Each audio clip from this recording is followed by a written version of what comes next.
Mercedes and Jaguar have been battling for years with glamorous, stylish drop tops that the great and the good want to be seen in. In the 60s, it was the SL Pagoda versus the E-Type. In the 80s, with Jaguar a little bit late to the party, it was the R107 SL and the XJ-SC. And come the late 90s and early 2000s, Jaguar and Merc went to battle again. Now normally I'd be driving the Jaguar, but this time I'm going to bag a seat in this R230 SL, the V6 model. So how well will it stack up against Jaguar's 4-litre V8?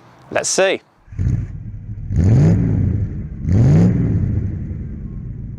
But first, our friends at Lancaster Insurance are running monthly giveaways. You can win all sorts, from experience days to tools, restaurant vouchers and tech. So check the video description for full details and to enter.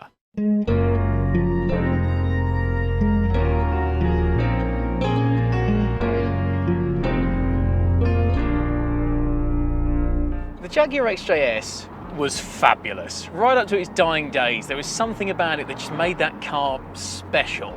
But special doesn't necessarily shift cars, and by the end of its life, it was hilariously dated compared to the R129 SL that Mercedes was selling at the time. Replacing it though had become something of a bitter subject at Jaguar. The XJ41 project that was supposed to replace the XJ-S had got carried away. It had got too complex with four-wheel drive and turbocharging. When Ford took over Jaguar in the late 80s, they immediately canned the XJ41 project. Now, as we've said before, Tom Walkinshaw retained that as his pet project, and that evolved to become the Aston Martin DB7. Jaguar meanwhile went in a different direction. Like the XJ41, they were going to be using the XJ-S platform in their new car, and they held a design competition between their Dearborn studio, Ghia in Italy, and the Coventry design studio. Jeff Lawson's design was ultimately chosen. Look at what became known as the X100 XK today, and you can see exactly why Jaguar went for it. It has echoes of the E-Type about it. It's curvy, it's swoopy, it's got that big ovular mouth at the front, that long tail and those kind of tucked in rear lights. And yet, it wasn't ramming retro down your throat, and looked far more modern and contemporary than the XJ-S did even when it was new. With the design chosen, Jaguar gave its engineers a tight deadline. Geneva 1996, exactly 35 years from the iconic E-Type unveiling at Geneva in 1961. Now with a tight deadline like that, you think they'd keep it relatively simple. But no, Jag's engineers were going all out for the new car, which by this point would be known as the XK8. It had unequal length double wishbone suspension mounted to an alloy subframe, and it had hydraulic engine to subframe mounts, all designed for better weight distribution, more weight saving and more refinement. It retained Jaguar's fantastic independent rear suspension, but it now had a rubber mounted subframe to make it more refined and less rattly when you go over bumps. The new car would also be more rigid than the XJ-S, 30% fewer panels than its predecessor, and yet it was 25% stiffer. So how does that translate to the real world then? Well, really rather well, it must be said. The XJ-S is by no means a sports car. It's a very good Grand Tourer, but that's all it is. The XK8, meanwhile, can account for itself on a windy road. The steering's a bit light, but it gives you a great idea of where the front wheels are. And as for the body control, chuck it in, and it's far more composed than an XJ-S. You still lean over a bit when you've got this soft, comfy suspension, but it's so much more controllable. You don't feel like you're going to end up in the passenger seat. And yet it still floats over the bumps with a grace and aplomb that only a Jaguar can. I'm still not bouncing and fidgeting around. And this new suspension was supporting a new engine. Gone was the AJ16, in was Jaguar's AJ V8, a 4-litre ground-up design V8 engine, which even in its earliest guise made 290 brake horsepower. That means that this lazy GT can still get a bit of a move on. Oh, it's just a fabulous engine. It's revvy, it's torquey, lugs this heavy car around with ease, makes a glorious noise as well, and yet settle down to a cruise and it's refined, it's smooth, it's quiet. And when you're done crossing country in immense comfort but at a great deal of pace, you get onto the motorway and it becomes a fantastic GT car.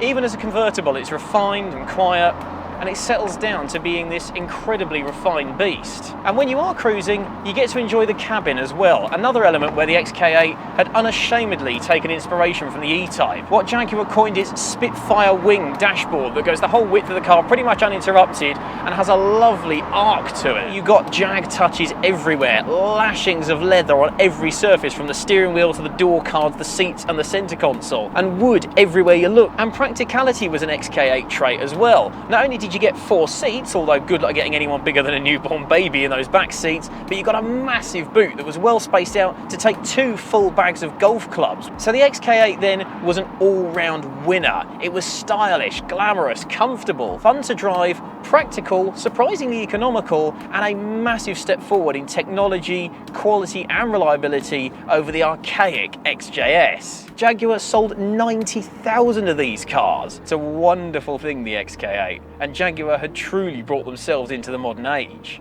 But the question is, could little old Jaguar take on the might of Mercedes Benz?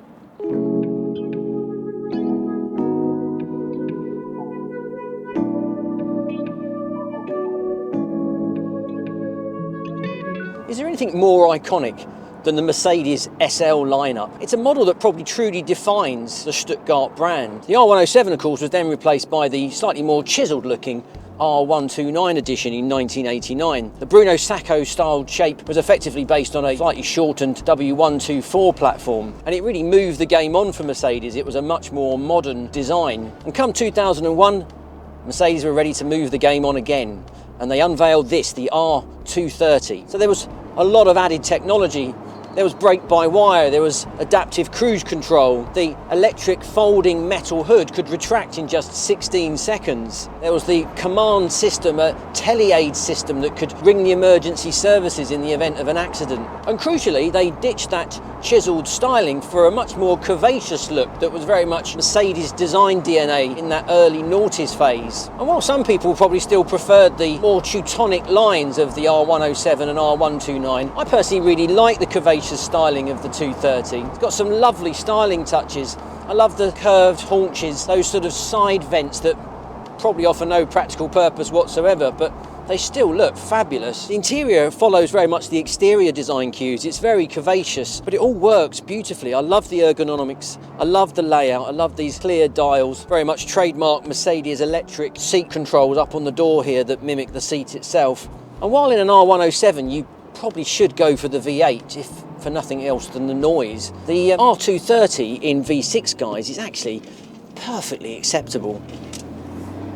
Sounds good, it's got a nice little deep burble, it's smooth, it's responsive, it's very easy to drive, it's not intimidating at all. We're quite a hulking great convertible here, and yet it doesn't feel intimidating to thread through these narrow streets here. The steering is light, but there's not a bad bit of feedback coming through the rack here, which is good. All the controls are close to hand. The gear change, as you'd imagine, is smooth, effortless. I like it. It's relaxed. I think this would suit any mood of driving. If you just wanted to cruise along, you can do it. If you wanted to get somewhere a bit more quickly, it would respond to that as well. Put it into sport mode, instigate kickdown, and away you'd go. Here we go. Yeah! That sounds great, doesn't it? And although it's down on power compared to the Jaguar, it doesn't feel it actually. It feels remarkably light and nimble. So the handling's pretty decent. It will go around a corner really well. Decent amount of poise, the grip's impressive, but it doesn't seem to sacrifice ride quality. It feels well planted, quite good at absorbing the bumps without being overly squishy like an R107 would be. The V6 models did without the active ride control, and it's actually all the better for it. Not only I think is it a more balanced suspension setup, it's actually less problematic. This loses out slightly on the practicality front, not that that would necessarily be a first and foremost in your mind with an SL, but it doesn't have back seats. They've probably rather honestly admitted that it's not really about lugging 2 additional adults around in the back. No, this is about you or you and a partner going on a long road trip somewhere and just enjoying the drive. If you find one that has been well looked after, what a car. For the money as well, just such good value. I think you can drive around in something like this and feel like $1 million. For the money, you could have also bought a Ford Focus or a Mondeo, but no, you took the right choice and bought a Mercedes SL. Well, Phil, 2 fine glamorous drop-top GTs. What do you think? Well, first of all, I'm a little bit sort of torn, because obviously the X100 came out 6 years earlier, so it's based on an older platform. By the time that was brand new, this was already starting to date. I don't know, I was expecting to like the Jaguar more. Surprise, surprise. But I got to say, I really like this, even in V6 guys. I think it's plenty powerful enough. It sounds great. I think it looks great. I love it. The folding metal roof makes it a kind of an all-weather convertible. You can't say that about this one. Yeah, tricky one, actually, tricky one. I'm kind of torn because, you know, I love a Mercedes. I love the R107 SL. I love a lot of old Mercs. The R129 left me a little bit cold, and that is definitely a superior car to a 129 in many ways. I think it feels more modern, but it hasn't lost that air of quality. And I think it's actually aged really well. I think it's a very pretty car now. Yeah. The X100 is objectively not as good. In convertible guys, it's more scuttle shaky. The quality is nowhere near as good. I think if you don't need to put people in the back of it, the SL is the better car. However, if it comes down to which one I would rather, on a sunny day, drive with the roof down and look out of my bedroom window, this tugs at the heartstrings. I think this has got the emotional side. This has got a real character, particularly as a V8. I mean, obviously you can't blame that for not having a V8, because they did a V8 one, we just don't have it here. I'm going with the XK8, only barely, because that's technically the better car. Can I cop out? And actually, what I'd really like, if I could choose everything, is I would have this, actually, but I would then have an X150 XK coupe. Yeah, tricky decision. Let us know, if you can't cop out like him, which of these two would you choose? The R230 SL or the X100 XK8 Cabrio?